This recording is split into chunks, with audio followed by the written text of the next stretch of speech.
It is a perfect day in Gainesville, so let's play three. Three games on tap today, starting off with a matchup of two teams that won on Friday here at the Gainesville Regional.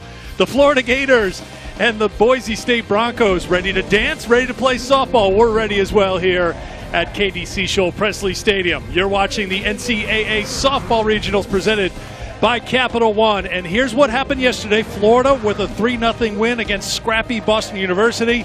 Boise State impressively over Stanford by a final score of 9-1.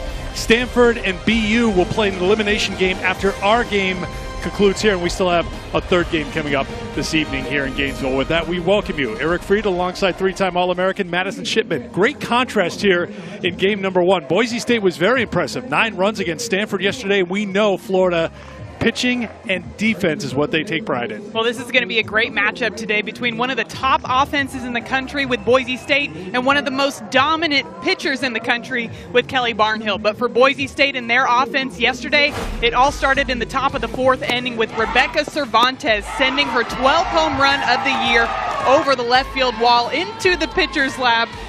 But for Florida, it's going to be Kelly Barnhill in the circle. She has been dominant this entire postseason, utilizing that rise ball that we've seen for the past 4 years, but also working in that two-seam fastball down in the zone. Has been lights out with 29 strikeouts over 4 games.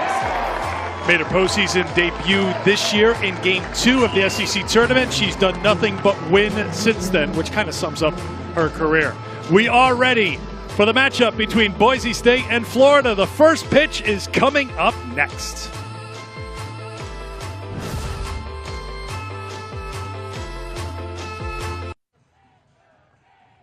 To the NCAA Softball Regionals presented by Capital One. Katie Seashole Pressly Stadium, Gainesville, Florida. Florida will be the visiting team. Boise State, the home team. And getting the start in the circle today for the Broncos is Gianna Mancha. Well, Mancha, like you said, getting her first start in this Gainesville Regional. She's going to throw anywhere from 63 to 65 miles per hour. She works all quadrants of the zone, so she's going to throw a curveball, a rise ball, a drop ball. She'll also mix in an off speed, which she's going to need to utilize against this potent Florida offense. Mancha makes her 19th start this season against this lineup for Florida. Time for the starting lineup, brought to you by Capital One. Familiar faces at the top of the Florida lineup. Amanda Lorenz, Kendall Lindemann, Hannah Adams in that 3 spot has been hitting well with Jordan Roberts batting cleanup for head coach Tim Walton. Little bit of a change here that Florida's used to, of course. They've hosted the regional so often. Day 2, they're going to flip dugouts, so they're over in the first base dugout today as Coach Walton takes his familiar spot down past the third base coach's boxes. Lorenz steps in for Florida. 45 wins on the season for the Gators, 35 for the Broncos, and the first pitch misses for ball 1. Lorenz, the senior, at .418 on the season, leading the team in that category. Was 0 for 1 Friday. Did get on base twice, a couple of walks and a run scored. There's a strike called by our plate umpire Carlos Guzman, with Brett Higgins, Cameron Ellison, and Alex Leap rounding out our 4-person umpiring crew.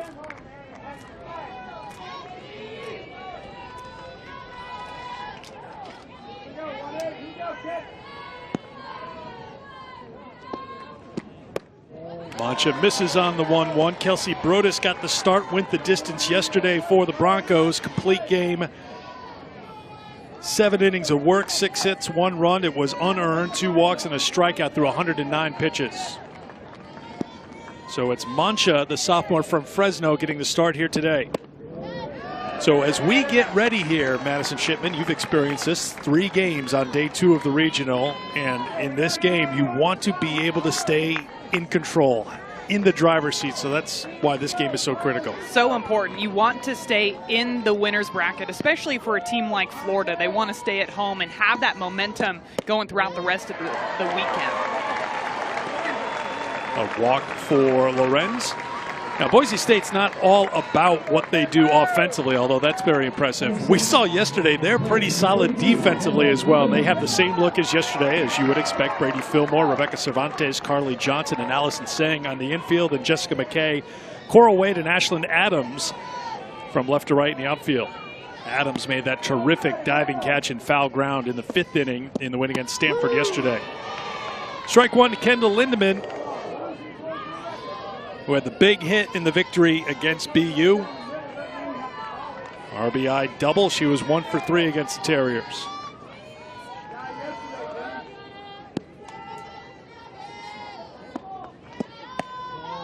That misses.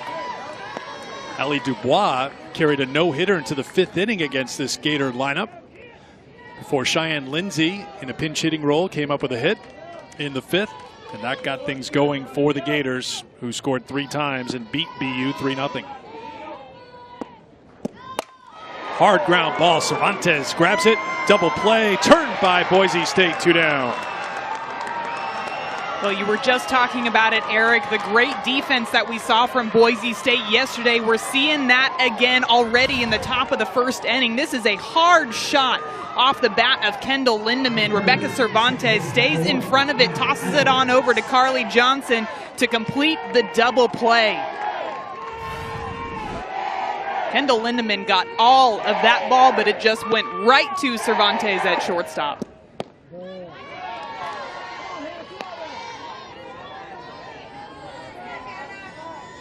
And Adams steps in.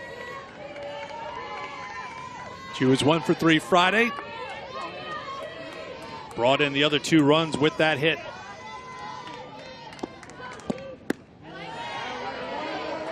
Adams has done so well stepping up into that 3 spot. All season long, they've been trying to find somebody that could hit behind Lorenz and Lindemann. And Coach Walton sat down with Amanda, Kendall, and Hannah Adams and said, hey, we need somebody to step up in this spot. Can it be you? And she said, yep, absolutely, put me up there. And when you look at her numbers don't stand out to you as a typical 3-hitter, but what Coach Walton was looking for was that mentality, that confidence of somebody that can hit behind 2 hitters like Lorenz and Lindemann. He also talked about tweaking her swing a little bit, and sometimes it takes a small thing. Now, he wasn't willing to give up state secrets here, but you combine that little tweak plus the pressure of following Lindemann and Lorenz. You know you're going to get some pitches to hit. This time she does not. She walks. 3-1 misses. Second walk of the inning delivered by Mancha. And already we're seeing Florida being very patient up at the plate. That's typically something they're known for. They're not going to swing out of the zone very often. Mancha just missing on the outside half. You can see that that's the goal for her, and the circle is to throw to the outside half and really challenge these Florida Gators. But so far she's missing off of the plate, and they are taking them and taking their free passes.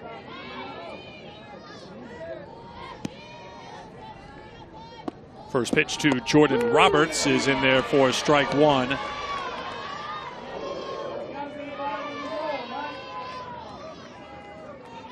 She's thrown 14 pitches, 4 for strikes so far. Keep in mind, everybody on this Boise State team has had that little taste of the 2019 NCAA tournament, so this is the first time for Mancha, so maybe she's got to fight through some jitters. She did pitch last year when Boise State made their first ever appearance in the NCAA tournament. Mancha and Brodus both pitched in Seattle Regional. Maggie Laveri is their head coach in her first year at Boise State.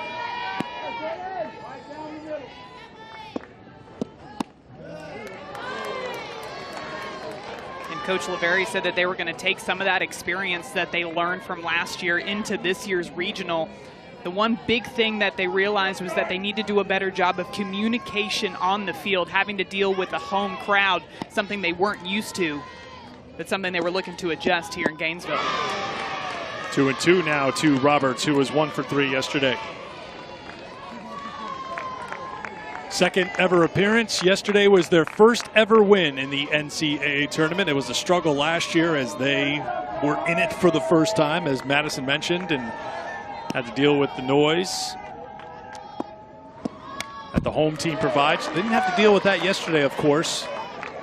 But today, with a good crowd filing in here on a warm May day, 87 degrees at first pitch. That'll make some noise. We heard that yesterday when it was scoreless in the 5th inning against BU. Great crowd here at KSP. Another 2-2 to Roberts.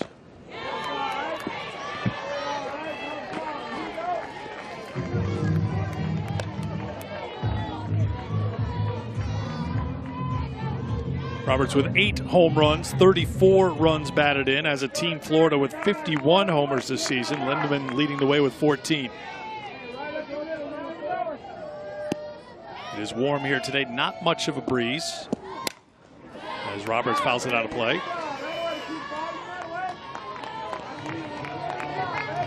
Already we're seeing Mancha really work all quadrants of the zone. She's thrown outside to Roberts, she's gone down, and she's also gone up and in on the hands. Roberts so far during this at-bat has done a good job of fouling off those marginal pitches.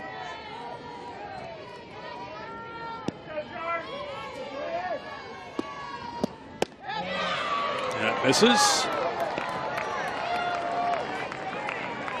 Count is full. So Adams will be on the move as Mancha delivers and releases this 3-2 pitch to Roberts. 9th pitch of the at-bat coming up.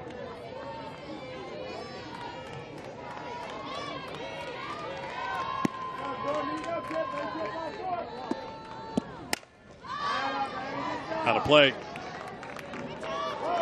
This is something we'll talk about when Boise State comes to the plate, how they work counts, how they fouled off so many pitches, how they really made Stanford's pitchers work yesterday. And Roberts is making Mancha work, taking her up over 20 pitches here in this inning. And when Morgan Lamb comes to the plate, we will detail how Boise State really extended at bats. That misses, and another walk, 3rd of the inning, issued by Mancha. Now that double play turned by Cervantes is big here, because now 1st and 2nd with 2 down. And that's a very close take by Jordan Roberts. She took that pitch on the inside half that missed right over the chalk line. That curveball outside barely missed off the plate, but it was indeed ball 4. Now it's on the shoulders of Sofia Reynoso up at the plate with 2 outs, runners on 1st and 2nd. Reynoso, the shortstop, at .242 on the season, 0 for 2 yesterday with a walk. There's a first pitch strike from Mancha.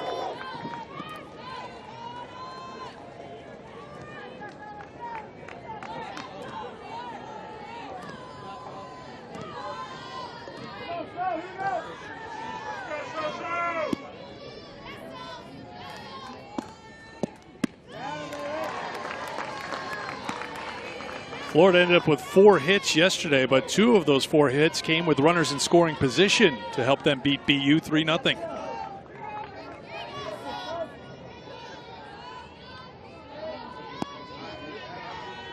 One to 1 the count to Reynoso. And those hits with runners in scoring position, something that Florida definitely wanted to work on going late into the season. They had struggled with that earlier. They'd get Lorenz and Lindemann on, whether it be with base hits or with walks. They were struggling to get that run production from the bottom of their order. Good job by the Gators yesterday to, when they did get hits, they came at timely moments during the game.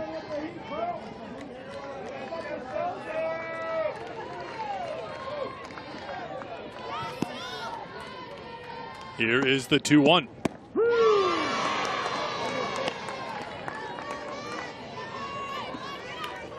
Opponents hitting .244 against Mancha this season. As we mentioned, 25th appearance, 19th start, 12 wins on the season. Doesn't have big strikeout numbers, could use one here. Reynoso tried to check it, did she? On the appeal, they say she did. That was close. And Reynoso is a batter that chokes up on the handle with 2 strikes, and I think she used that to her advantage here. Barely holds up.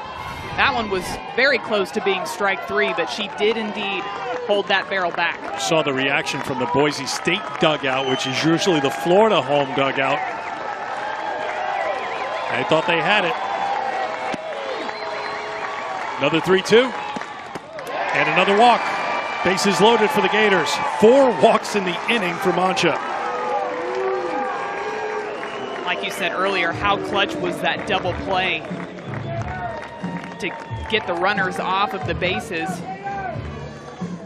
And Mancha is somebody that usually hits her spots. That's what her coaches say she does really well, is she attacks batters And today she's facing a very patient offense with Florida. And they are not swinging at anything that's even remotely close to the plate. Mancha came in with 43 walks on the season in her 113 2/3 innings of work. She has piled up the walks here in the first inning, 4 in total. Lorenz, Adams, Roberts, Reynoso. Already 29 pitches thrown.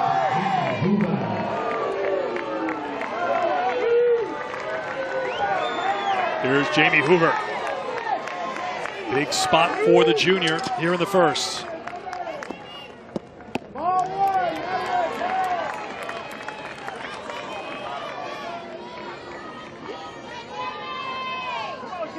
"30 pitches so far for Mancha. 18 balls, 12 strikes.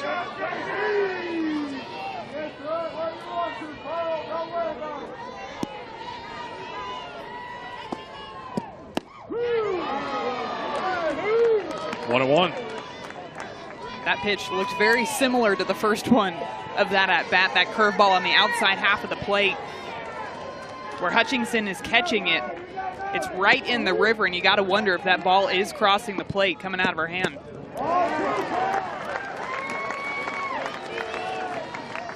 Mancha falls behind 2-1.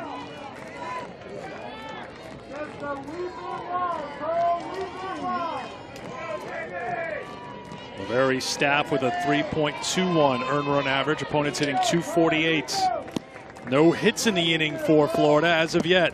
That gets away. Here comes the runner, and Florida will get on the board.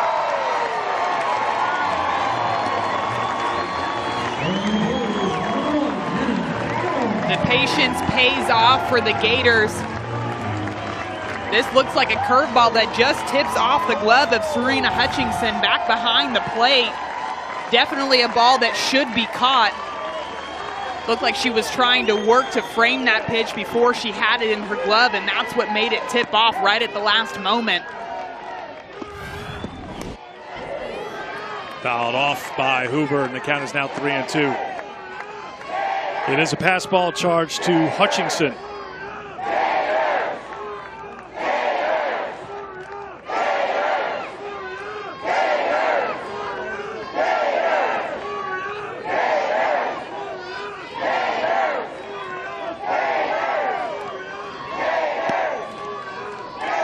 Here is the 3-2. Bases loaded again. 5th walk of the inning. Right now you're seeing this inning kind of get away from Gianna Mancha in the circle. That last pitch to Jamie Hoover wasn't even close to the strike zone. And in that full count situation, you need to force it over the plate, challenge these Gator batters to do something with their bats. Especially the bottom third of the order as Jade Caraway steps in and takes ball 1. Caraway's at 233, Sipos at 174 on the season, and Voss is hitting 224. That's who's due up for Florida here, the bottom third of the order.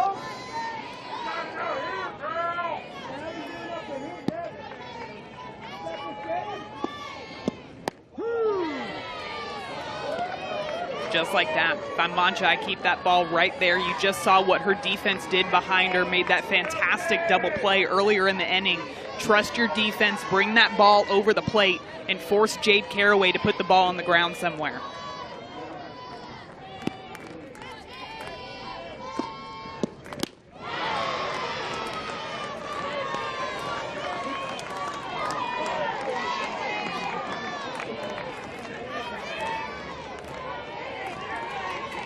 A rare moment when Mancha is ahead in the count. Now 1-2.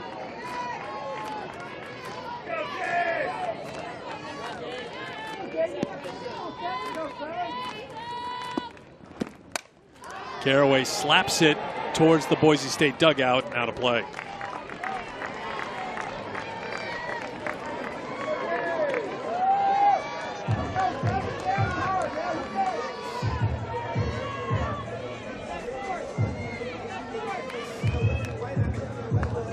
th pitch of the inning coming for Mancha.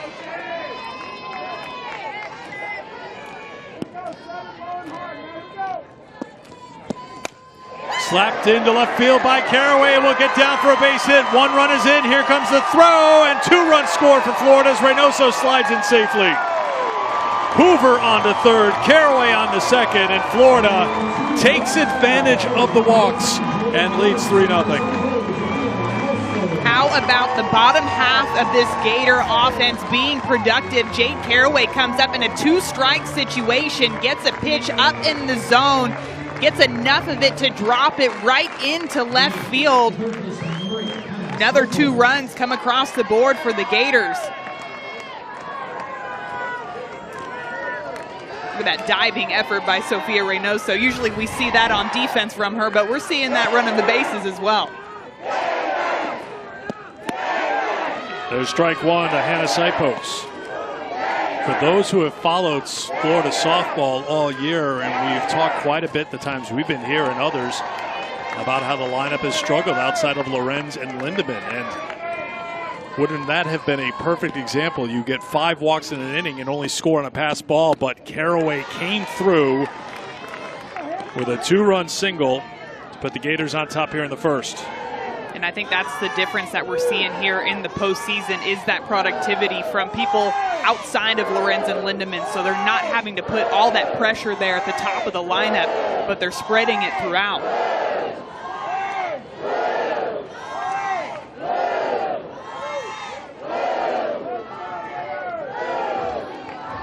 Well, it's been clutch for Florida, too. Yesterday against BU, they scored their 3 runs with 2 outs. They come through here today after the double play turned by Cervantes, Johnson, and Sang. They pick up 3 runs here in the first with 2 down. And that one is through. Another run is in. Waving around Caraway. Now stopping her is Walton. And Sipos comes through in the number 8 spot. Florida just keeps piling it on. Hannah Sipos in this 1-1 count gets a pitch on the outside half of the plate, gets it right off the end of the bat, but gets enough barrel on it to poke it right on through that 5-6 hole to allow another run to come across the board. For a second, it looked like Coach Tim Walton was going to send Caraway on it, but last minute he decided to hold her up and keep her at third.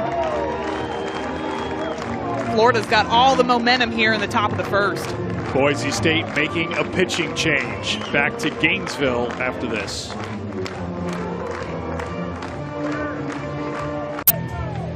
Gianna Mancha threw 43 pitches to get 2 outs here in the first inning.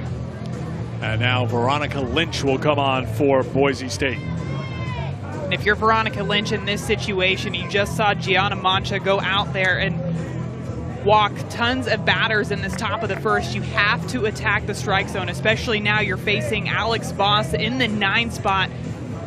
You know the strength for your team is your offense. You want to do whatever you can in this situation to get the 3rd out of this inning and get your Broncos team back in the dugout. 12th appearance for Lynch, all in relief, 18 innings of work, 6 strikeouts, 6 walks. Opponent's hitting .299, facing number 9 hitter Alex Voss. Sipos will jog down to second base.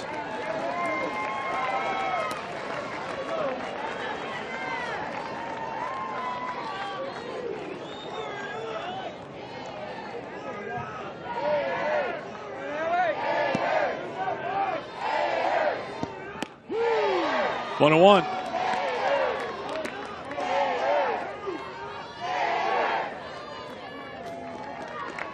The first inning, and we saw yesterday Boise State can really swing the bats, but a 4-run lead in the first for Kelly Barnhill.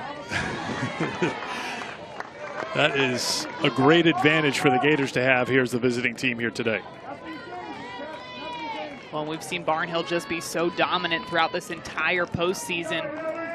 Usually we just see it out of her rise ball, but utilizing that ball down in the zone as well, making hitters have to change their approach when you're facing Barnhill.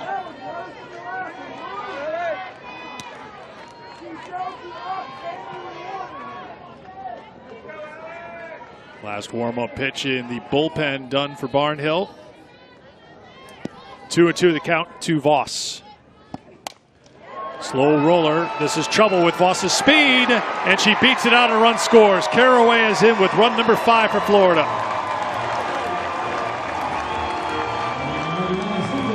Voss perfectly placing this slap over to the left side.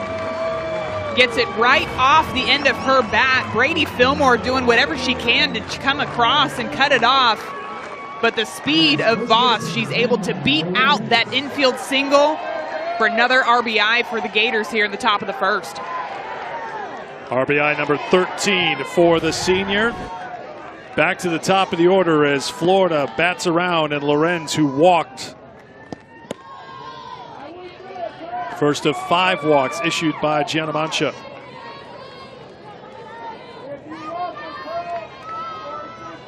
And if you're Boise State, this is exactly the hitter you do not want up with runners on the base paths.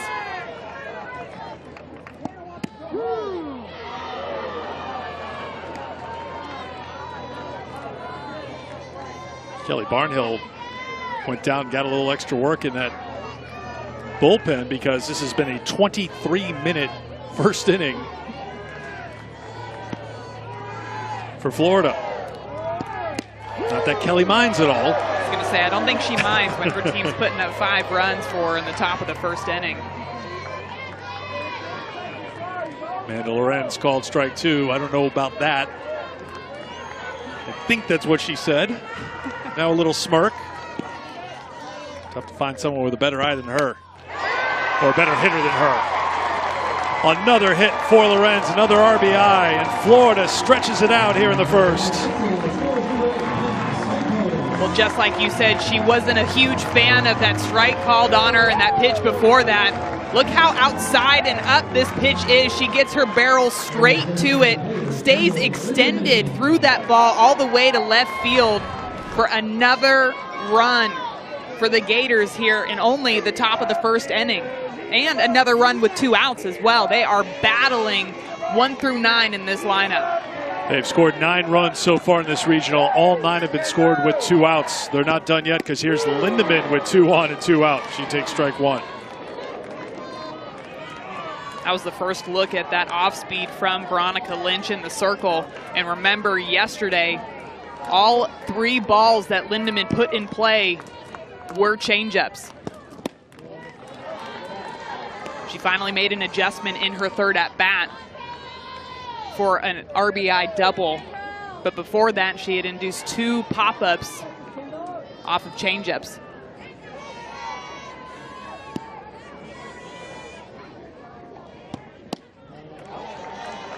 Two and 1 to Kendall Lindemann, who hit it hard to the shortstop Cervantes. I think hard might be a bit of an understatement. Hit it ridiculously hard to Cervantes. There it is. Is that there a it little is. better? Yeah, I like that. Cervantes turned the double play, and things were looking good for Boise State right there. Lorenz led off with a walk. Lindemann hits into a double play, but then Adams walked, Roberts walked, Reynoso walked, Hoover walked. Caraway was down in the count 1 and 2, and it looked like after a pass ball that Boise State was going to get out of the jam without giving up more than 1 run. But Caraway came through with the clutch 2-run single. Sipos and Voss and Lorenz have all followed to make it 6-0 Gators. Here we are in another full count situation. Both of the strikes that Veronica Lynch has thrown to Lindemann have been changeups. We'll see what she goes to in this situation. Lindemann hits this hard, and running to the bag and getting there just in time for the force was Fillmore to retire the side. But what an inning for the Florida Gators, and their fans salute them as they come off the field. 6-0 heading to the bottom of the first. The NCAA Softball Regionals is presented by Capital One. What's in your wallet? And in part by Mazda. Feel alive. And Burger King. Mix or match 2 of our favorite sandwiches for just $6.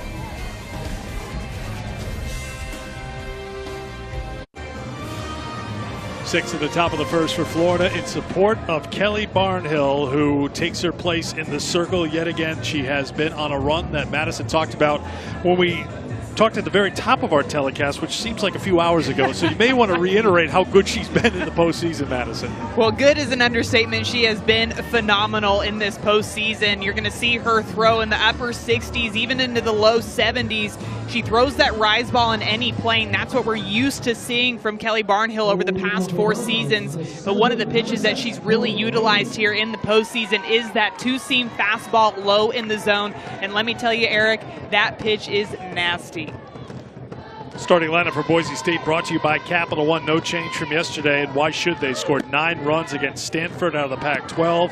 As a team this year, they came into the NCAA tournament 10th in Division I, hitting .327, 63 home runs. Add that home run by Cervantes to that total, so 64 now, including the postseason for Boise State, as Cora Wade leads off.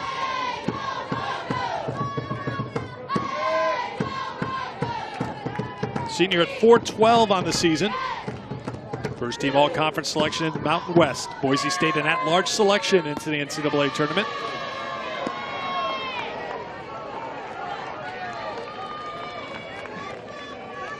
Maggie Laveri's team stumbled closing out the regular season. No postseason tournament. They lost to Fresno State, but that was all erased yesterday with their performance against Stanford. Kelly Barnhill did not issue a walk in her complete game win against BU yesterday. She throws a leadoff walk here, and I don't know if that drives her crazier or her head coach crazier, because you just got a 6-0 lead. The only thing you're supposed to do is go out and throw strikes. Yes, that's exactly what you want to do when you're pitching, is throw strikes, especially to that leadoff batter. And somebody that has so much speed as Cora Wade does, with 25 stolen bases on the year for her. That misses for ball 1 to Cervantes, who hit a no-doubt home run, her 12th of the season. 41st of her career, and now an early conversation in the circle for the Gators. And we talked before this game. We saw how aggressive the Boise State offense was yesterday. We wondered if they were going to come into this game being as aggressive as they were yesterday. And it seems like I know we've only seen 5 pitches, but they've been very patient, forcing Kelly Barnhill to bring that ball into the strike zone.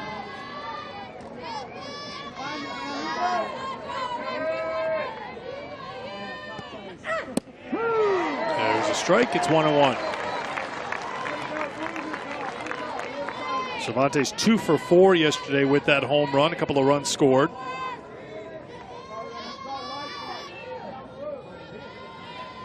Everybody in the starting lineup for Boise State got on base at least once.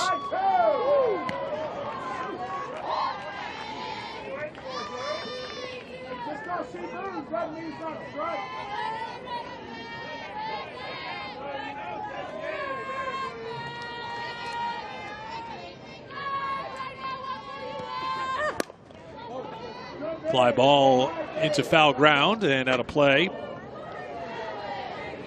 2-2 defensively for Florida. They go with Jake Caraway in left today, with Alex Voss back in center, Jamie Hoover in right field. And on the infield, just outstanding defensively. Hannah Sipos at third, Reynoso at short, Adams at second. Lorenz started yesterday in left field, starting at first base today. There's strike 3, 1 away. Jordan Roberts starting behind the plate. Go ahead, Liz. That's the way that you want to come back after that leadoff walk. This two-seam fastball down in the zone, cutting right at the knees of Rebecca Cervantes.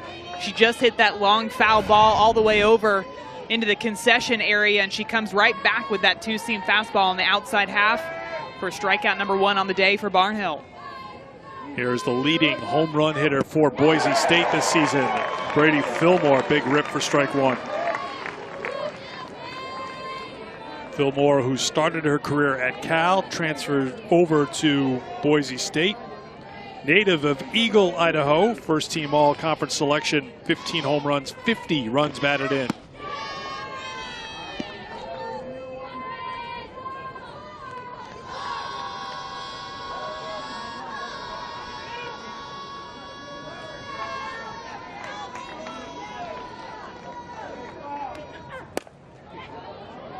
Another one heading down towards the concession stand and beyond it, and it's 1-2. We have seen a couple of those letters get hit. Looks like Boise State is aiming for him over on the left side. There's the A, got damaged yesterday. You know, that's literally taking a shot at the national champion. Barnhill gets the strikeout, back-to-back strikeouts, 2 down. That pitch is almost not even fair. Started off the at-bat with those rise balls. Look at the break on this pitch. Right at the last minute, it dives down below the knees. Everything else that you see from Barnhill has that upspin, but that one is tailing down right at the last minute. Not to mention, it's coming in there with some decent velocity as well. Morgan Lamb fouls off the first pitch for strike 1. This is a very aggressive Boise State team. They will swing early and often, as we saw yesterday against Stanford, and Morgan Lamb was leading the charge for extending at-bats, fouling off pitch after pitch. Ended up 2 for 3 yesterday, a double and a run scored. Morgan Lamb's not afraid to make the pitchers work out there in the circle.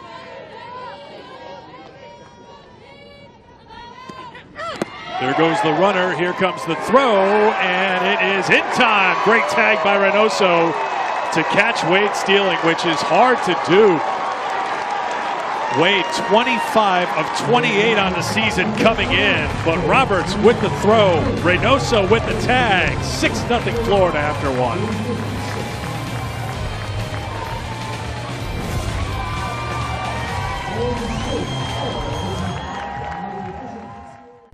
It is on again at a place where legends live. You can't script it any better than this. You're going to make a run in Oklahoma City. You've got to be super confident on the biggest stages. This is a stage that every little girl that plays softball dreams for. There is history to be made. Tournament began in Oklahoma City on Thursday. Big day yesterday, all leading up to the Women's College World Series starting on May 30th. Some of the storylines from Friday: 40 wins in a row for Oklahoma. They knock off UMBC out of America East. Texas knocked off by Sam Houston State 2-1. Tiffany Thompson, a 2-run homer in the 6th inning for Sam Houston State. And Sierra Bryan with the walk-off to win it for Georgia, a team that has played really well over the last few weeks. And Georgia was down 4-3 in the 7th inning. Justice Mills came up with a huge home run down the left field line to tie it up. And then, of course, Sierra Bryan coming up with the walk-off 2-run home run.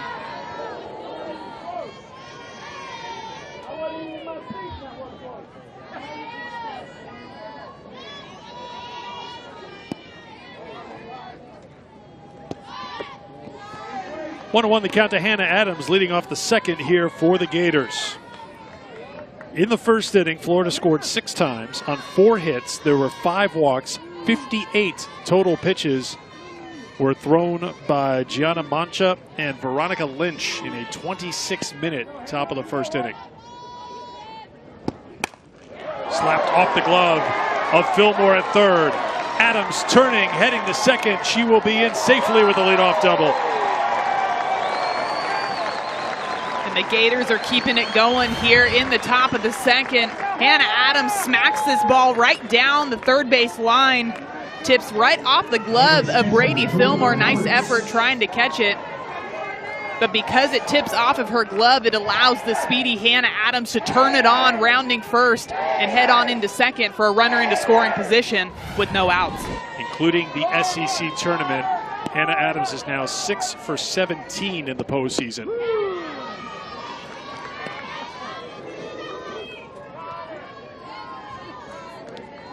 Strike 1 to Jordan Roberts. I think Tim Walton, after searching all year, has found his number 3 hitter. I would definitely say so. And when you talk to these girls, they know that they've been struggling all season long offensively. But they said the best part about the postseason is that all those numbers go away, and all that matters is getting a win in that moment. And I think you can see this Gators team really embracing that mindset, throwing the regular season out the window and just focusing on the task at hand. Roberts walked and scored in the first.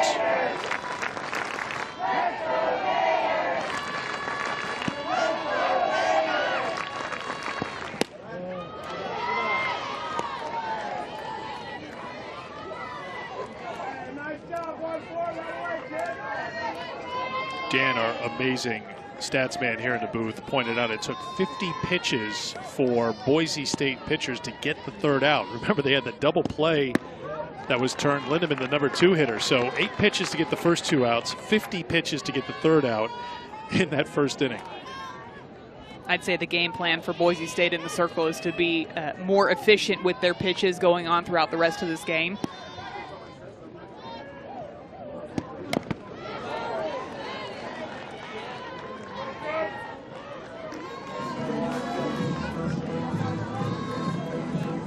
I'd say that Veronica Lynch is attacking the strike zone better than Gianna Mancha did in that top of the first.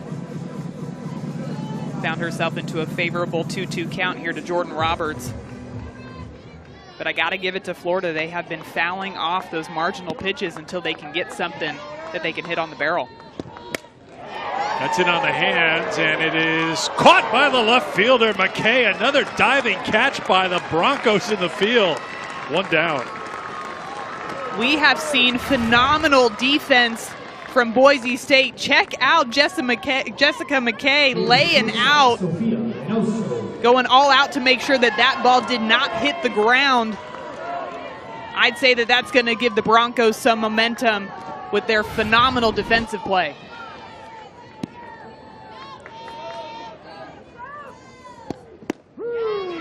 There is strike 1 to Reynoso.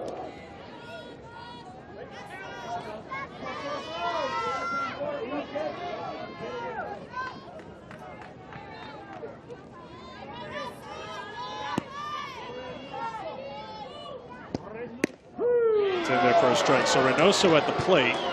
She made that great diving catch in the camera well. We saw Ashlyn Adams for Boise State, the right fielder, make that diving catch. We knew we had a pretty good region.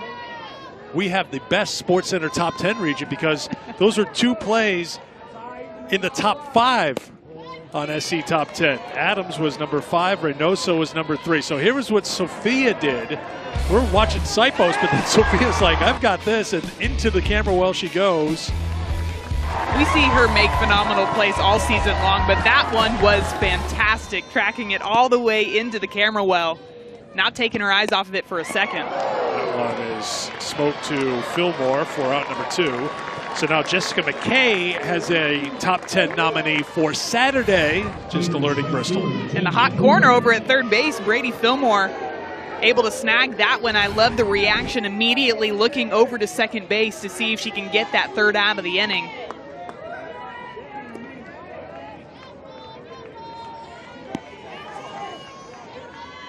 Jamie Hoover walked and scored in the first.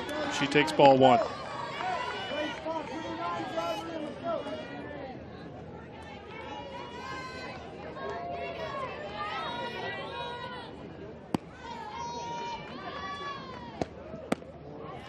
Two and 0.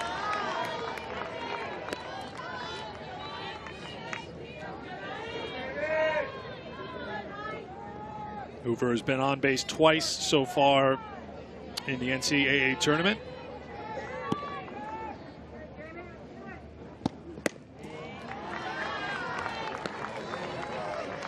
So far in this inning, Veronica Lynch had been doing a good job of getting ahead of batters, but here to Hoover with 2 outs.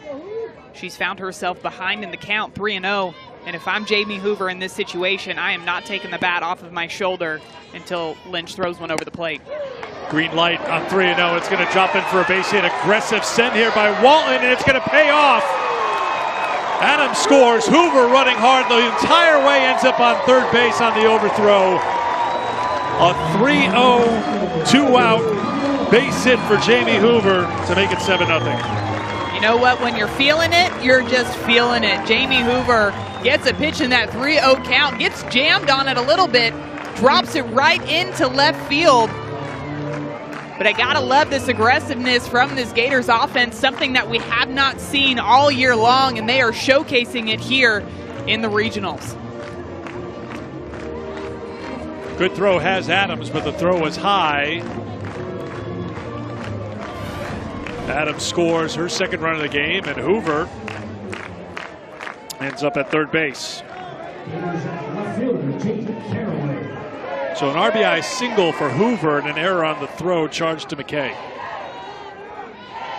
Here's Jade Caraway, who had the big hit in the first inning.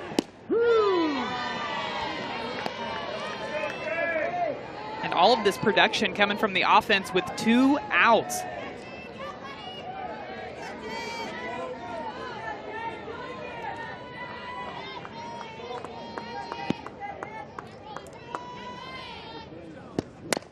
Caraway, chopper, trouble, another run scores. Even if Cervantes fields it cleanly, she's not going to get Caraway with her speed out of that side of the batter's box. That was a perfectly executed slap. She gets this ball right into the ground, and look how high that ball hangs in the air.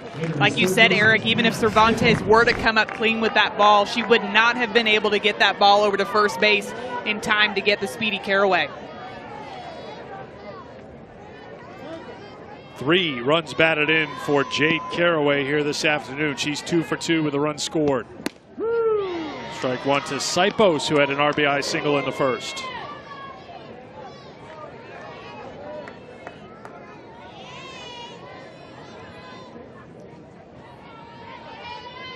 Five hits and a walk for 6 through 9 in the Florida lineup right now. I'd say that's the production that they've been looking for all year long. That's in 6 plate appearances, by the way. And what a time to get it, too. 0-2 to Sipos.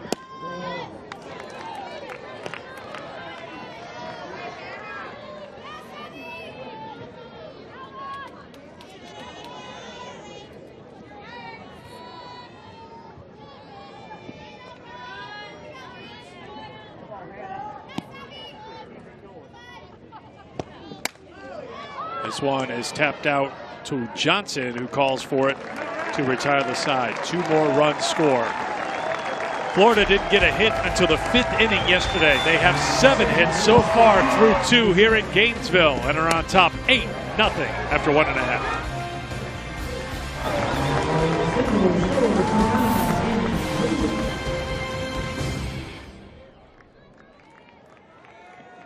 Back in Gainesville, you are watching the NCAA Softball Regionals presented by Capital One. 8-0 Florida as we head to the home half of the 2nd inning. Up next, Boston University and Stanford in an elimination game, and the loser of this game will then play the winner of our next game tonight, 7 o'clock scheduled start time Eastern time here in Gainesville. As Madison mentioned, winner of this game in the driver's seat. They would play noon tomorrow with 2 chances to win the regional championship and move on to the Super Regionals. Morgan Lamb steps in for Boise State. She was at the plate when Wade was caught stealing by Roberts to end the first for the Broncos, and she takes strike 1. We got to see Morgan Lamb quite a bit yesterday, working in that left field foul ground, extending those at-bats yesterday until she could get something over the plate that she could hit. I think we'll get the idea of what kind of pull hitter she truly is if she can catch up to Kelly Barnhill in her low 70s here today and pepper that dugout on the third base side. Barnhill makes quick work of Lamb, which was very hard to do yesterday. 1 away. Barnhill noticing that Morgan Lamb was actually up in the box, so she decides to start this rise ball going up in the zone a lot sooner than she would have to if the batters were all the way in the back. You can see Morgan Lamb's face. I don't think that was the game plan to go after that pitch, but it is another strikeout in the books for Kelly Barnhill. So in your playing days, when you were a hitter, would you stay in one spot in the box, or would you move around a little bit as the game progressed, try to win that chess match against pitching? I would move around a little bit, not extreme forward or backwards, but if I were facing somebody like Kelly Barnhill that had the velocity that she has, I would move more towards the back of the box. Now with that, you really have to force that rise ball to be down in the zone. But when you're moving up, that 68 to 72 mile an hour pitch gets on you in a hurry. McKay takes a strike, and it's 1-2. So that's a trade-off. If you're going to move back in the box, you have to have that patience and discipline against the Barnhill rise ball. I think it depends on what pitch you're going after as well. Little pop-up right side, and good job by the second baseman. Hannah Adams came through. Lorenz, looking up into this afternoon sun, was trying to shield it with her glove, and Adams just came over, took control for out number 2. Fantastic communication over there on the right side. You can see them laughing about that play. Lorenz was trying to block that sun with her glove, but that was definitely the right call to have Adams come over. Can I ask you something? The Yes. glasses don't work if they're on top of your visor. They do not. They do not work if they are on top of your head, but they're there just in case. She was shielding the sun with her glove. I think those sunglasses are there for worst case scenario. Yep, Jamie Hoover's got them out there on her visor as well. Alex Voss now in it's center just field. for style. Yep. Oh, Caraway's got him out there. It's an epidemic for the Gators.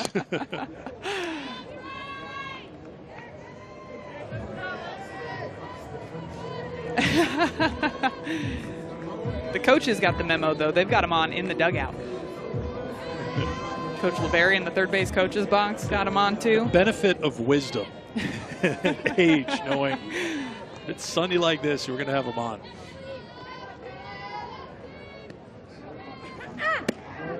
Two and one.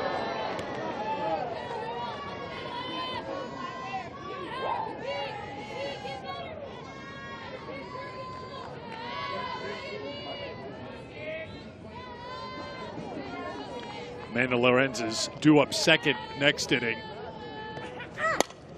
When she comes to the plate, got to tell a great story that she shared about being on the field with Madison Shipman back in the day. Yes, Madison yes. This is a throwback story. Yeah, We're going way back. We will go in the Wayback Machine next half inning. Building up some of that suspense. I like it. I like it. I will just say, Amanda was thrilled to tell us the story on Thursday. She couldn't wait to share the story.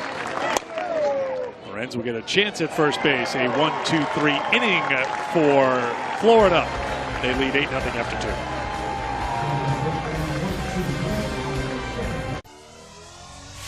She knows exactly what she's up there looking for. She gets a hold of one. You have to be very careful with your pitches. Nicholas in the left. One of the most consistent hitters. Romero trying to get something done with 2 outs, and she does. This is the difference that Oklahoma needed. Not many hitters in the country that hit a ball like Kayla Conwin. You rarely see her miss.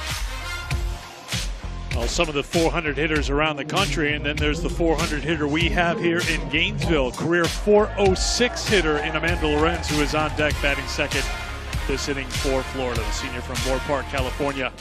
And her Gator squad on top 8-0 as Alex Voss leads off here in the top half of the third inning.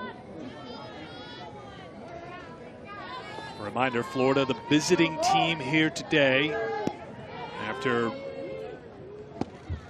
they were the home team against BU. Boise State gets to be the home team in this game. This is not an elimination game. The loser will play tonight. 7 o'clock Eastern time is the scheduled start here in Gainesville. Winner plays at noon tomorrow with a spot in the Super Regionals on the line. 3-0 to count to Voss.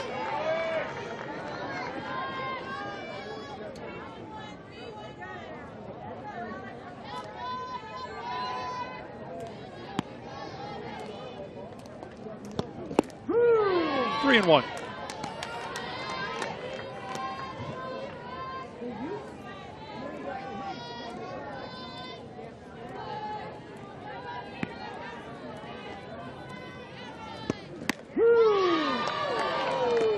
Lynch battles back, and the count is now full.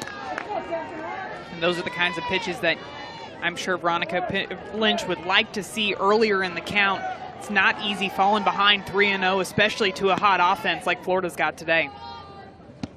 After falling behind 3-0, Lynch battles back to get the strikeout, 1 down. Nice pitch with that drop ball on the inside half of the plate to Alex Voss. You can see this pitch dropping off the table right at the last minute. Battling back after falling behind 3-0, comes right back with 3 straight strikes for her first strikeout on the day. Here is Amanda Lorenz, who's 1 for 1 with a walk. Swings at the first pitch, grabbed there by Cervantes, 2 down. So Amanda Lorenz and Kelly Barnhill sat with us for a long time on Thursday as we were getting ready for the tournament, and we know so much about Lorenz and Barnhill after their great careers. But Amanda starts telling a story. She says about 7 or 8 years ago when she was in 7th grade thereabouts playing in California, she was at a clinic and young Madison Shipman was at shortstop and Lorenz had to play first base. And what happened? Apparently, I was throwing the ball with a little bit of speed from shortstop, and I bruised her hand over at first base. Now, let me say, she was in 7th grade. I was a senior, so I probably should not have been humming it over to first base. You do not have an off switch. I do not, so it was coming over there hot. But she said that she was excited because, oh my goodness, Madison Shipman just bruised my hand. And of course, I felt terrible because I'm sitting here going, man, I could have at least let up on it a little bit to the 7th grader, but she hung in there like a champ. She was so proud of the fact that you bruised and her hand was swollen. I said, well, did you like not wash your hand for a while? Did you not put ice on it? And she, you know, her eyes got wide. It's like, you don't understand how cool that was. That, I mean, it's like for any kid too, you know, you're 7th grader and here's a senior in high school who's going to go on to play in college, be an All-American.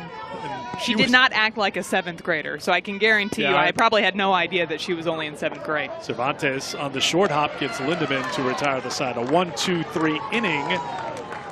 It is 8-0 after 2.5 here in game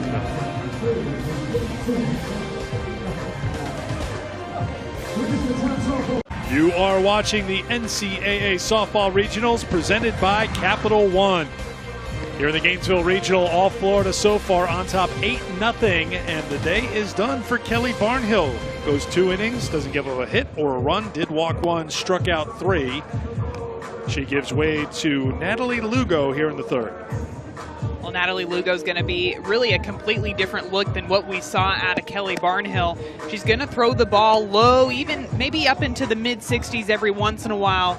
She likes to work both sides of the plate. She's got a curveball and a screwball, but the most important pitch in her arsenal is that changeup. She needs to be able to throw that changeup for strikes, and most importantly, down in the zone to try to induce some ground balls for her solid defense behind her. So 22nd appearance for the sophomore out of California, 7-3. 91 strikeouts and 72 innings of work. Opponents hitting 198 against Lugo. She did make 1 appearance against a team in the SEC tournament. That was against South Carolina in game 1. That was the come-from-behind win for the Gators. They won 6-5 on the Matthews walk-off. Went 3 1/3 in that game with 4 hits and a run. That game was a bit nuts, too, because they got through an inning and 1 out, and then had a very long rain delay. About 4 hours. About 4 Felt like 40 yes, for people who are in College Station like you. And I say rain delayed, a little tornado delay in there as well. You did take shelter. We did.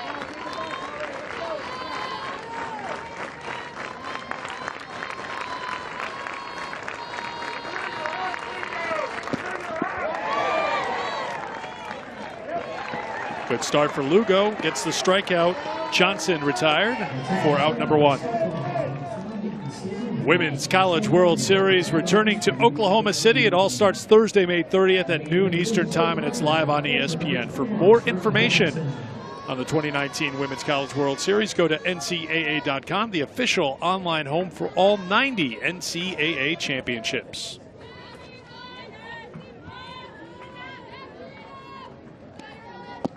There's strike 1 to Hutchinson.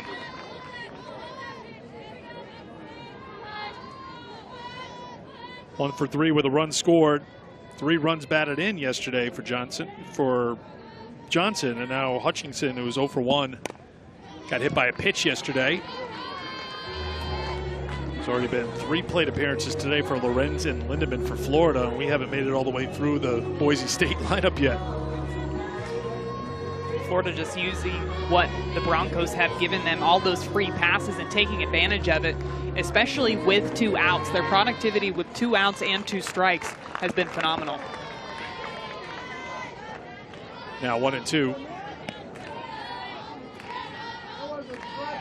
Well, if this score holds, Florida's next game would be noon tomorrow. Kelly Barnhill, as we talked about at the top of the show, had thrown every pitch for Florida over the last 4 games. 3 in the SEC tournament, 1 in the NCAA tournament. Ground ball, tough pop. Reynoso knocks it down with her body, 2 down. Great job defensively by Reynoso on that ball. Hit really well off the bat of Hutchinson, goes right to her at shortstop. She's able to use her chest to keep that ball in front and end up getting the out over at first base.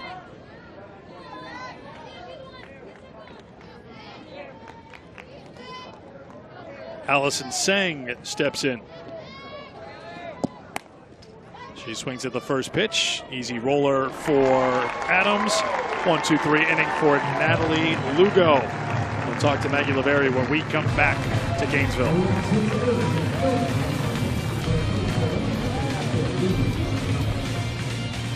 Back here in Gainesville, warm Saturday. 8-0 Florida on top of Boise State. No better time than now to talk to Maggie Lavery, right, Maggie? Sure, yeah, why not, guys? It's all good. Well, we thank you for joining us. And what is the message to your team when you're down 8-0 to Florida here in Gainesville? Well, you just got to keep learning, got to keep getting better. You know, it's a long weekend ahead still. You know, right now we're in the winner's bracket, right? So we at least got another game to play, so we got to keep getting better. And you guys had Barnhill earlier in the game, but now you're facing Natalie Lugo. What are the changes in adjustments for your offense moving forward? Yeah, Lugo's obviously more curveball, you know, change up. We got to find a way to let the ball get deep after you're thinking about Barnhill all day. You know, it's definitely a different look. Maggie, we appreciate the time as always. No problem. Thanks, guys. Great year for Maggie Lavery in her first year as a head coach. She was an assistant at Utah the last 7 years, 35 wins, top 40 RPI. Getting this Boise State team into the NCAA tournament. Veronica Lynch, who came in with 2 outs in the first inning, set to work here in the 4th to Adams, Roberts, and Reynoso.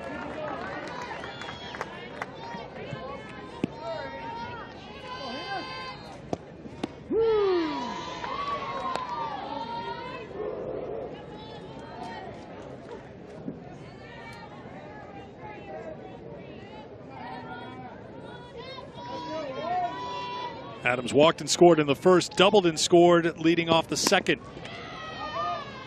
Down the count now, 0-2. It's the second time that Adams is leading off an inning in that 3 spot. She led off in the top of the second and now here again in the top of the 4th. Being in that leadoff position, she's able to utilize a couple of her different tools that she has being in the left-handed batter's box. Chopped up the middle and through. Another hit for Hannah Adams.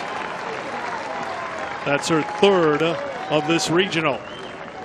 She gets this inning going with a pitch on the outside half of the plate. Right off the end of the bat. Almost looks like a swinging slap, I'm going to call that one. Pounds it straight into the ground and right over the head of Veronica Lynch in the circle. It gets by right by Rebecca Cervantes at shortstop to trickle into center field to get something going here for the Gators.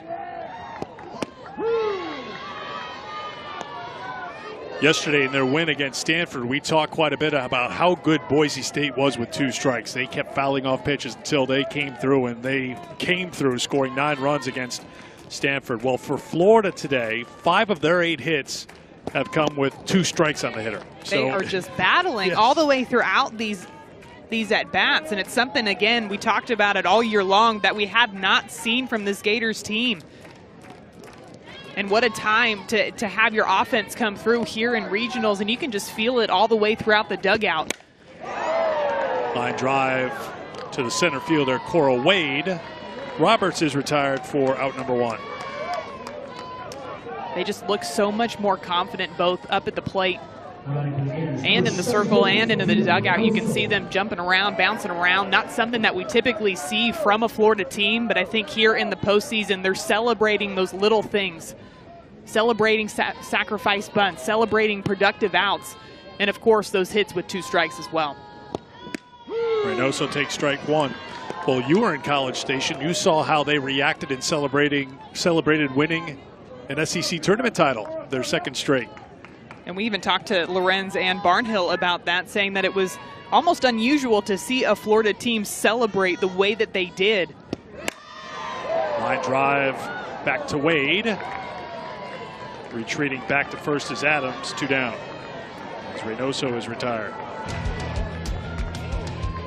Well, I was watching Bases Loaded last night. I think you were watching Bases Loaded last night. It's the best way to not miss a minute of the action from the NCAA softball regionals. Best live action is on the Bases Loaded channel on the ESPN app. See every game, every big moment on the road to the Women's College World Series only on the ESPN networks.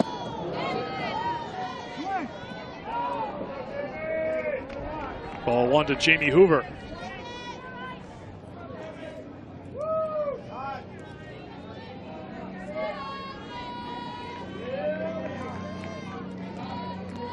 Yesterday was a great day for Bases Loaded just because there were just one game after another, and you had the West Coast teams going, and some of those games went a long time. Harvard was battling against Arizona late.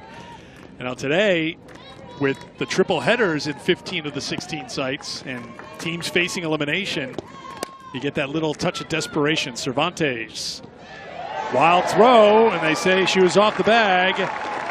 Seng couldn't hold her foot, and Hoover is safe.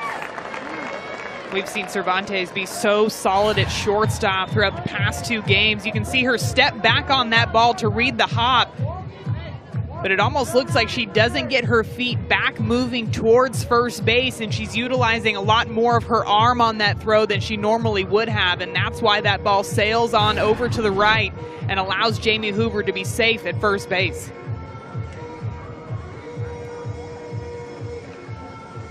Looks like Tim Walton is going to make a change here as Caraway will be hit for, and Jordan Matthews will come to the plate with 2 down and 2 on. Jordan Matthews is known as the postseason queen to her teammates. Of course, she had that walk-off home run against Texas A&M in the Super Regionals last year to send them to the World Series, and then in Game 1 against South Carolina had that walk-off double as well at the SEC tournament. 2-run walk-off double in College Station, 3-run home run against Texas A&M in Game 3 of the Supers a year ago. He takes ball 1.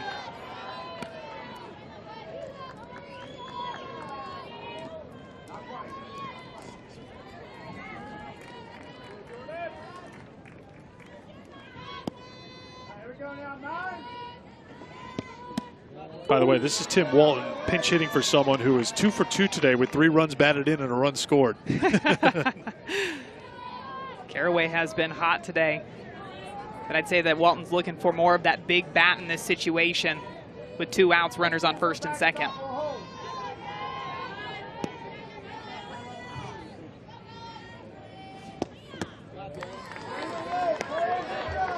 Also trying to see if he can get Matthews going here. Obviously, she's been big in clutch situations during her Florida career. Sophomore out of Anaheim, though, came into the NCAA as a 196 hitter this year. So is this a chance for her to get on track? Well, she works a walk, 4-pitch walk, and the bases are loaded again for the Gators. Well, we said bases loaded is a great way to keep on top of all the action right now in the NCAA softball tournament. 7 Innings Podcast is your week-by-week solution. Analysis, entertaining commentary, jokes. They've got it all, 7 Innings Podcast. They had Madison Shipman on there when they were in College Station. You can listen in on the ESPN app, iTunes, or wherever you listen to podcasts. And the most recent one that's posted is a look at the bracket and a preview of the NCAA tournament. Danielle Romanello will run. Correction, will hit here for Sipos. So pinch hitter here as Romanello steps in.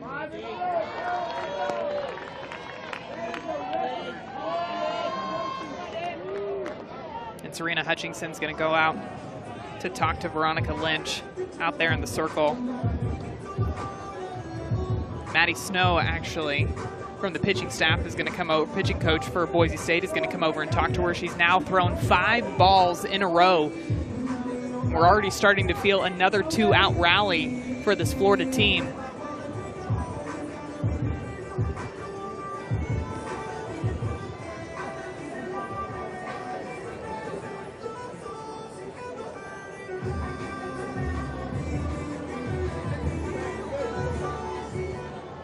Romanello, the sophomore from St. Petersburg, at 190 on the season.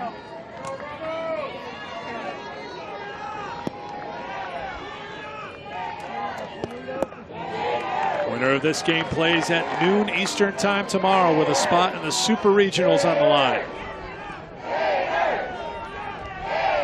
Elimination game coming up after this game between Boston University and Stanford. 2-1. Veronica Lynch trying to find her groove in the circle. Danielle Romanello very choked up on that handle. Shows you she's just trying to shorten up her swing and get something into the outfield. It's a ground ball to Singh at first to retire the side. Tim Walton will join us when we come back to Gainesville with his Gators on top 8-0.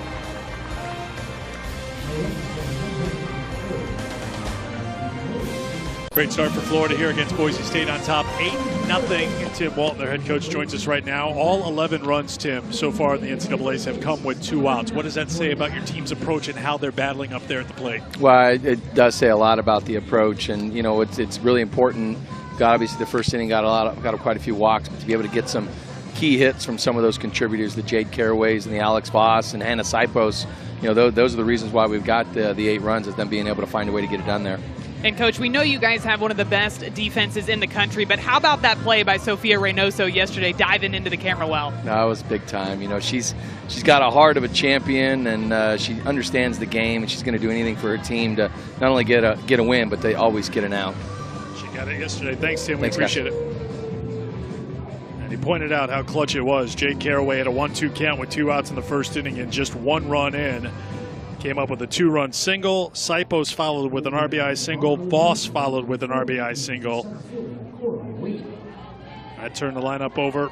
11 in all came to the plate in the first inning, as Florida scored 6 in the first, added 2 in the second. Working with an 8-0 lead, and Natalie Lugo in her second inning of work. Cora Wade walked to lead the game off and was caught stealing by Roberts.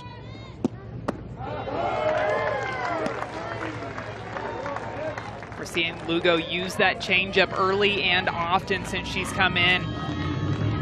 Heard Coach Lavery talk about it earlier, about how they've had to make an adjustment going from Barnhill till Lugo. Could not check her swing. Wade is retired. When it's working, you go with it again. This changeup down in the zone gets Cora Wade swinging on it. She's not able to hold that barrel up. Lugo's got herself strikeout number 2 on the day. Barnhill started, struck out 3. Here's Rebecca Cervantes, who struck out facing Barnhill in the first. Jordan Matthews stays in the game playing first base. Amanda Lorenz moves out to left field.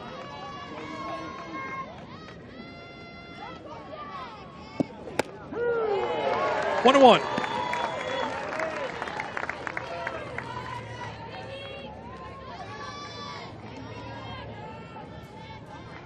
Over the previous 4 games, Kelly Barnhill had thrown all 426 pitches that were delivered by Florida's staff. It was a staff of 1 in the final 3 games of the SEC tournament, and in the opener against Boston University. Natalie Lugo, first one out of the pen. That's the great thing about your offense going out there and scoring 8 runs, is you can give Barnhill a rest, let her sit in the shade, save that arm. And of course, when you've got Natalie Lugo coming out and pitching the way she's doing as well, it's got to give the entire team a whole lot of confidence. Grounded foul by Rebecca Cervantes.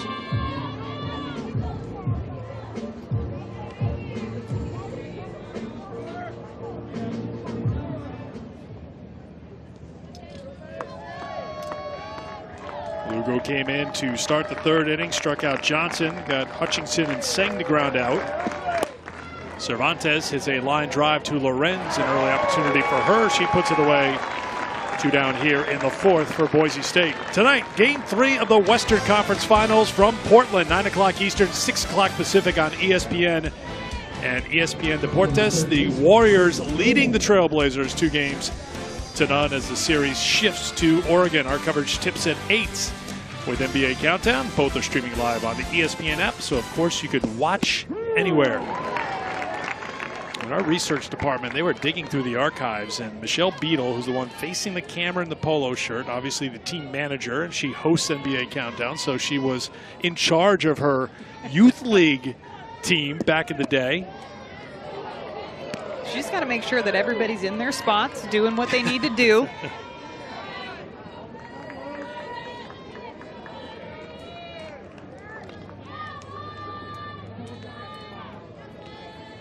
One on one the count to Fillmore. Pops it up. Sipos has it, a 1-2-3 inning again for Florida. 8-0 Gators as we go to the 5th. The NCAA Softball Regionals is presented by Capital One. What's in your wallet? And in part by Domino's. Order online and track your order. And Tecate. Enjoy responsibly.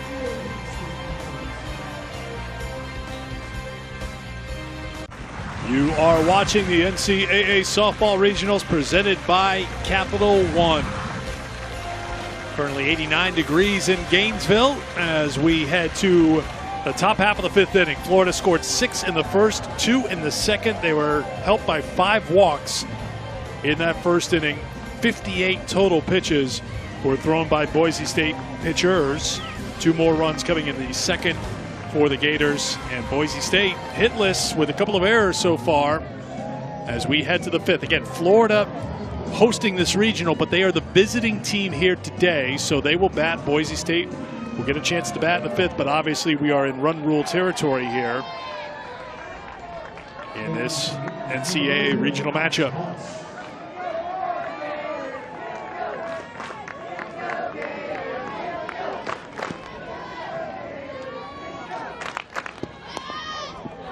Voss lays down the bunt. It's a foul ball for strike 1. Voss 1 for 2 today with an RBI and a single. So just to lay out the run rule, you're up by 8 after 5. Ball game. That's why this inning is so important for Veronica Lynch in the circle, to try to limit any more runs for Florida in this inning so that your team can come back in the bottom of the 5th. All they have to do, if this score holds, if Florida only has 8 by the end of this half inning, then all they have to do is score 1 run to keep this game going.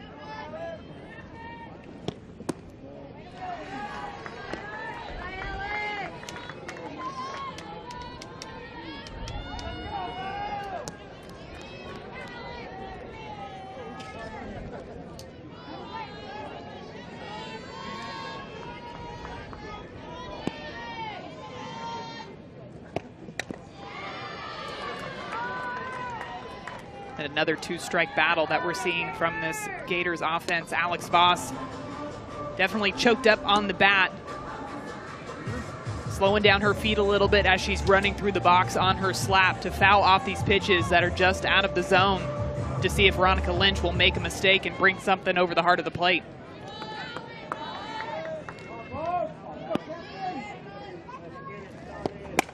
Line drive caught.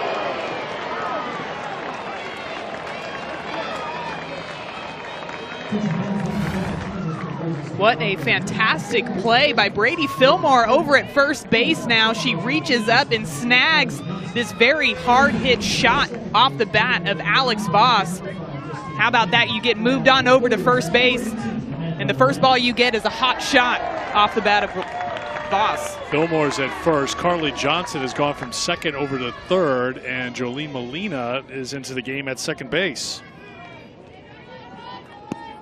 Here's Lorenz.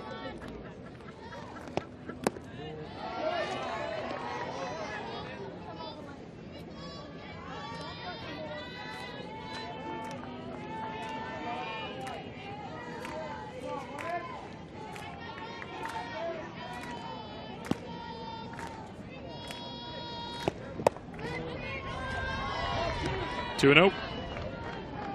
Lorenz is one of the most clutch hitters in the entire nation, but she's also very patient up at the plate. She has this unique ability to make adjustments within her swing. You look back to her second at bat of the game, that pitch way off the plate, and she's able to smack it into left field. Takes a rip at the 2-0. It's 2-1. 3 walks in this regional for Lorenz. Has her 3 shy of the all-time record in the SEC. 232 career walks. Now, if we stretched that to 7, the top 7, would the Shipman name appear as Lorenz pops it up? Or would you be on the top 7 fewest walks in SEC history? Yeah, I would say that I definitely made the fewest walks list. I was called a free swinger, so there was not a pitch that I did not like. Sometimes used to my advantage, sometimes not so much. But you will not see my name on that list anywhere. I love whenever we talk to coaches, whenever I hear a phrase like takes hacks, I always think, oh, I know someone like that. I'll take that as a compliment. No, no, I mean it.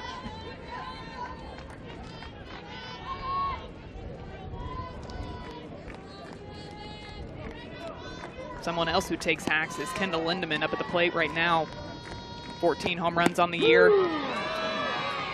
She had 20 in each of her first 2 seasons at Minnesota during her freshman and her sophomore year. She's been so impressive this year. A lot of people weren't sure if she was going to be able to put up those same kind of numbers here in the SEC, but she's definitely proved people wrong all around the country. 2-1 to Lindemann.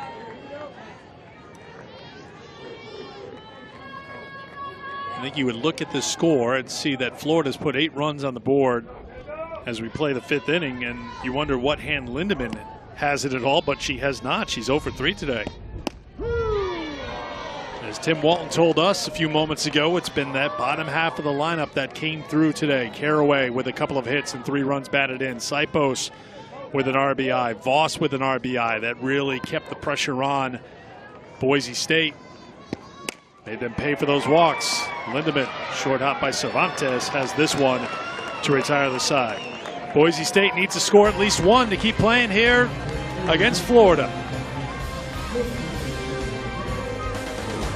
Time for our Capital One rewarding performance, and the job done in the circle by Kelly Barnhill to start and Natalie Lugo in relief. Well, Barnhill just continuing her dominance into the postseason, but how about Natalie Lugo coming in, utilizing that changeup down in the zone for 2 strikeouts on the day for herself as well.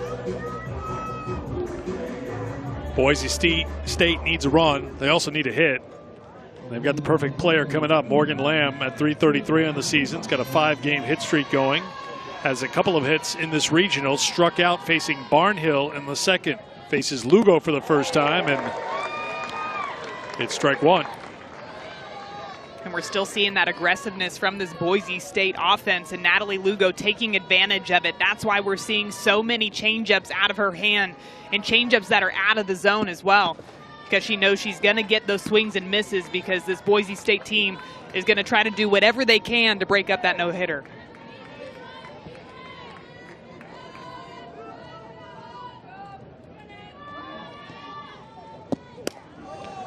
Popped up. Lorenz comes in, calls for it, puts it away for outs number 1 as Lamb is retired. Tonight after Game 3 of the Western Conference Finals, do not miss SportsCenter with Scott Van Pelt. Post-game reaction for Portland. Doris Burke, Brian Windhorst, Paul Pierce with their biggest takeaways. And Andy North will talk about Brooks Koepka's historic run at the PGA Championship at Bethpage Black. That's SportsCenter with SBP after Warriors Blazers. Strike 1 to Jessica McKay, who popped out to second her first time.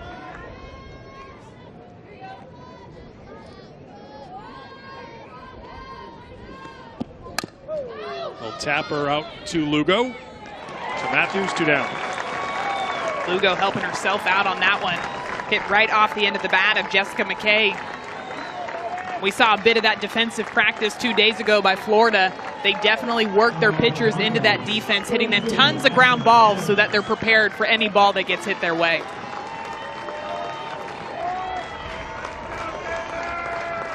Ashlyn Adams steps in. Takes strike one. Crowd here at Pressly Stadium up on their feet. Florida 1 out away from going 2-0 here in this regional.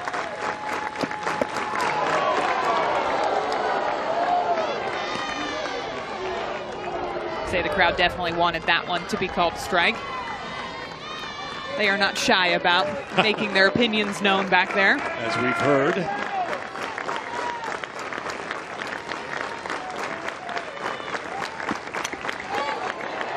One and two.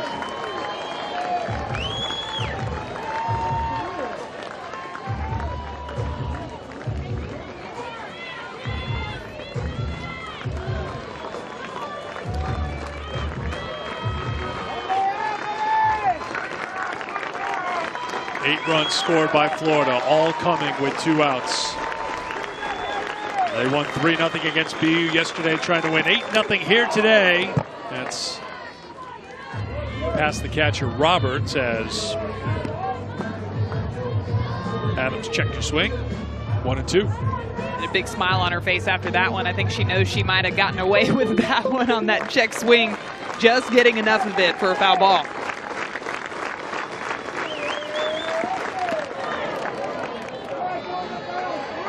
How about Jordan Roberts really doing work back there behind the plate, knowing that Lugo's going to keep that ball down in the zone.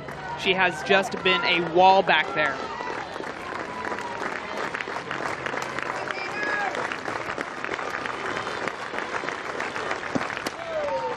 Popped up, foul ground. Sipos has it, and Florida has a 5-inning no-hitter to go 2-0 in the Gainesville Regional.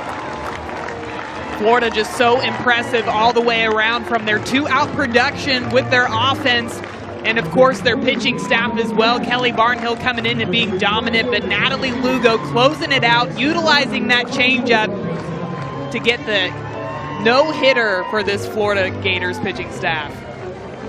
There is something about this date, May 18th for Florida, because it was May 18th of a year ago that Florida no-hit Bethune-Cookman in 6 innings. Barnhill and Ocasio combining for that no-hitter. Today it's Lugo and Barnhill combining for the no-hitter. Lugo gets credit for the victory as Florida beats Boise State 8-0. So the next game for the Gators will be tomorrow, noon Eastern time. They'll have 2 tries to advance on to the Super Regionals.